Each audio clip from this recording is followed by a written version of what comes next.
motion graph problem that I just wanted to go through because it may help you on your review or as you study for the exam. So we have 0.5 kilogram cart moving on a straight horizontal track. That's important to note. The graph of velocity v versus time t for the carts given below. And you can see we have what we have here. So A, indicate time t for which the cart is at rest. Anytime we are at rest, we have a velocity of 0. So I want to find out wherever it crosses the x-axis. I got a little spot here and a spot here.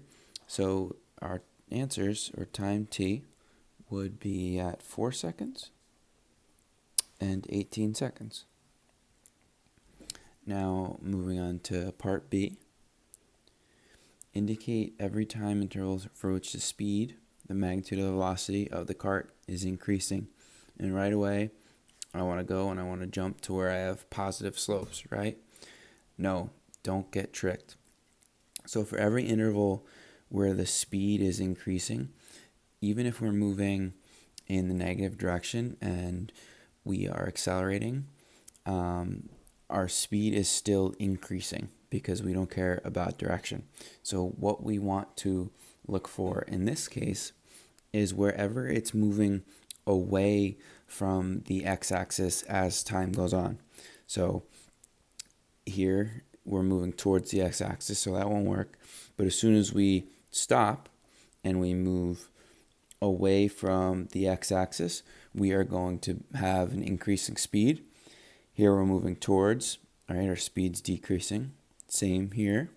But here, we're moving away from the x-axis. So for part B, my answer would be, let's see, 4 to 9 seconds. And let's say you have 18 to 20 seconds. Okay, moving on to part C, determine the horizontal position x of the cart at t equals 9 seconds. So we want to find when it's at 9 seconds. Now this is a key thing to be sure of. So at the start, we're at position 2 meters. And it's important that we don't forget about that. So we get to part C. One way we could do it is we could figure out the slope of this line. We can get the slope, which would be our acceleration. We could use x equals x naught plus v naught t plus 1/2 at squared.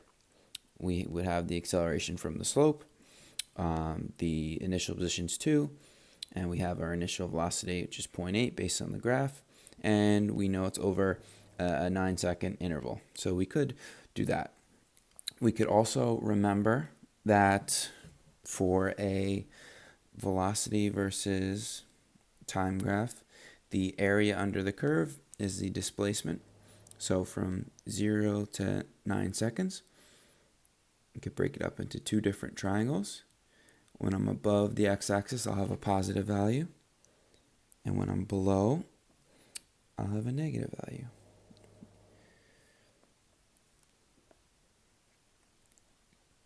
So the green, remember the area for a triangle is 1/2 base times height.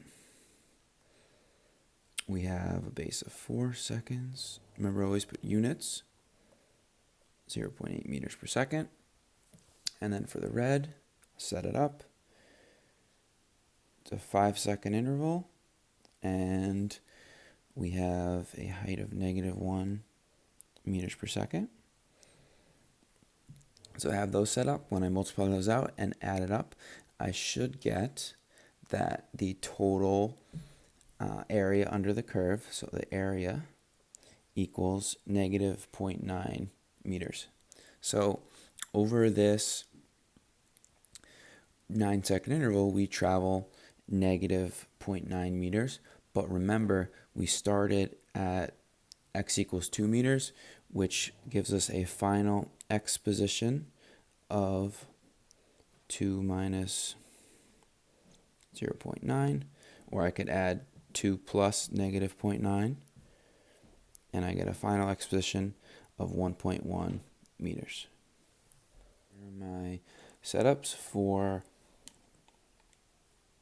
the different slopes of the graph, and it's going to plug them into the calculator here. And we know that this is the steepest line right there, so we expect a larger numbers than the other. When I plug these in, this has a value of positive 0.2 meters per second squared, and the blue line has a value of 0.4 meters per second squared. So maybe we want to add these here so we're organized. This should be squared as well. Now it's easy to go down to the graph. So we're at negative 0.2 for this our little above, and again you should use a straight edge. I overshot it a little bit. Right about there. Then we're at positive 0.2 from 9 to 12. Then from 17 to 20, we're at positive 0.4.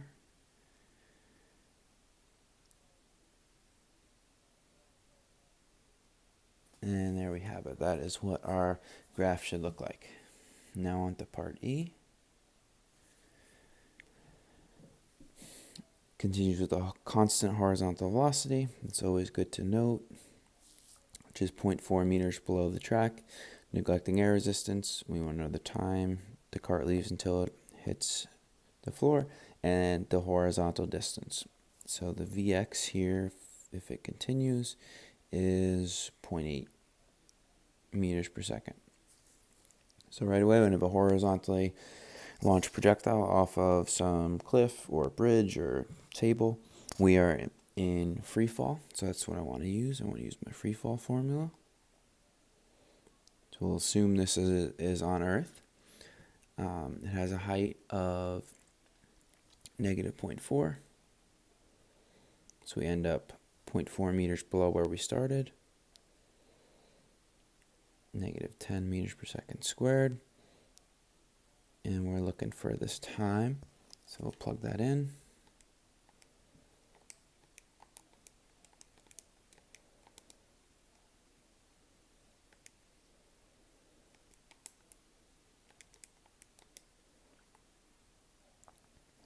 You should get t equals 0.28 seconds.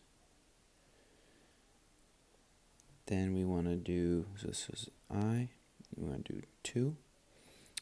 The horizontal distance, remember horizontal velocity does not change. We could use v equals d over t, or vx equals dx over t.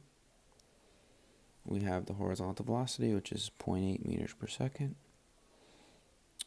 Looking for this distance, and it's in the air for 0.28 seconds.